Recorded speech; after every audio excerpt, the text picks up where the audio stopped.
Assalamualaikum warahmatullahi wabarakatuh. Bersama saya Mustafa Kamal Ali di channel YouTube SD Muhati Media Pembelajaran SD Muhammadiyah Pati. Oke teman-teman, pada pertemuan kali ini kita akan membahas materi kelas 6 di tema 3 tokoh dan penemuan, subtema 1 penemuan yang mengubah dunia, dan di pembelajaran keempat. Sebelum kita belajar bersama, mari kita awali dengan berdoa terlebih dahulu. Berdoa mulai. Bismillahirrahmanirrahim. Raditu billahi robba wa bil islami dina wa bil muhammadin nabi wa rasulah rabbi zidni ilma warzuqni fahma amin ya rabbal alamin. Oke teman-teman, pada pembelajaran keempat ini kita akan mempelajari materi tentang informasi penting dari teks eksplanasi, dan yang kedua yaitu tentang tanggung jawab dalam menggunakan hak. Langsung saja teman-teman, kita pelajari materi pertama yaitu tentang informasi penting dari teks eksplanasi. Nah, pada pembelajaran sebelumnya teman-teman telah mempelajari pengertian tentang dan struktur teks eksplanasi tentunya ya. Nah, tentunya teman-teman masih ingat ya apa itu teks eksplanasi. Nah, ya, teks eksplanasi merupakan sebuah teks yang berisi tentang sebuah proses yang berhubungan dengan fenomena alam, ilmu pengetahuan, sosial, dan budaya yang memiliki tujuan untuk menjelaskan. Nah, tentunya itu tentang pengertian teks eksplanasi. Untuk selanjutnya, sedangkan teks eksplanasi ini tersusun antara lain ada pernyataan umum, ada deret penjelas, dan juga ada penutup. Nah, di dalam penutup biasanya itu berisi tentang kesimpulan dari sebuah teks tersebut. Nah, ini merupakan materi yang sudah kita pelajari pada pembelajaran sebelumnya, namun tidak apa-apa. Terus selanjutnya, di dalam teks eksplanasi terdapat informasi penting. Ya, bagaimana cara menemukan informasi penting tersebut? Oke, mari kita pelajari bersama.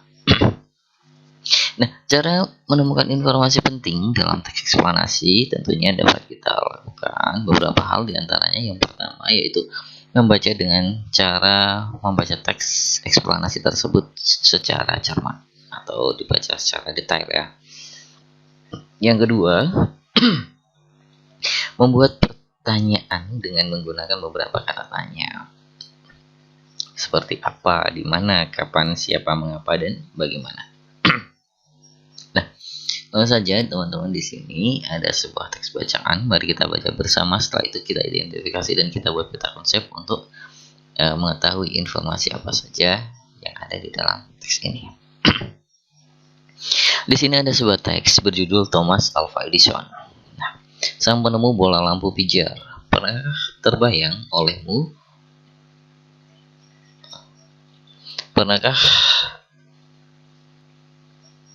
terbayang olehmu hidup tanpa penerangan? Nah, setelah matahari terbenam, tentu akan sulit melakukan kegiatan di luar rumah karena lingkungan yang gelap gulita.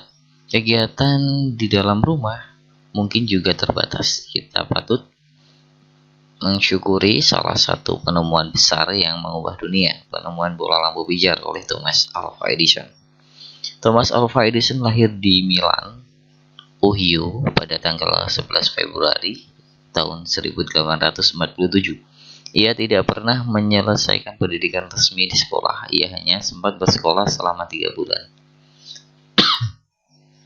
Edison diajar oleh ibunya di rumah. Walaupun tidak mengikuti pendidikan formal, terlihat bahwa Edison memiliki rasa ingin tahu yang sangat tinggi. Di usia 11 tahun, Edison sudah dapat membuat telegraf sederhana. Di usia 12 tahun, ia memanfaatkan waktu luangnya untuk membaca literatur dan melakukan berbagai percobaan. Pada tahun 1861, ia dapat mencetak koran terbitannya Weekly Herald laris terjual. Ia melihat dunia butuh penerangan. Ia menghabiskan waktu selama 2 tahun serta dana yang cukup besar untuk mengembangkan penemuan. Bekerja kerasnya, pada tanggal 21 Oktober tahun 1879 lahir lampu pijar listrik pertama yang dapat menyala selama 40 jam. Kekian Thomas Alva Edison memberikan hal baru bagi dunia, rasa ingin tahunya yang tinggi dan sikap pantang menyerah mampu mengubah dunia menjadi lebih baik. Nah, teman-teman, setelah membaca teks tersebut tadi, mari kita temukan informasi pentingnya agar lebih mudah. Tentunya kita bisa membuat peta konsepnya.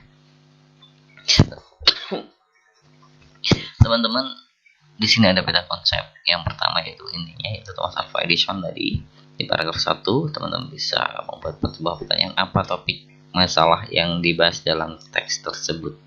Pada paragraf 2, siapa Thomas Alva Edison? Pada paragraf 3, apa yang dapat kamu simpulkan dari sikap Paragraf 3, bagaimana Thomas Alva Edison menemukan lampu? Dan keempat, apa yang dapat kamu simpulkan dari sikap Thomas Alva Edison?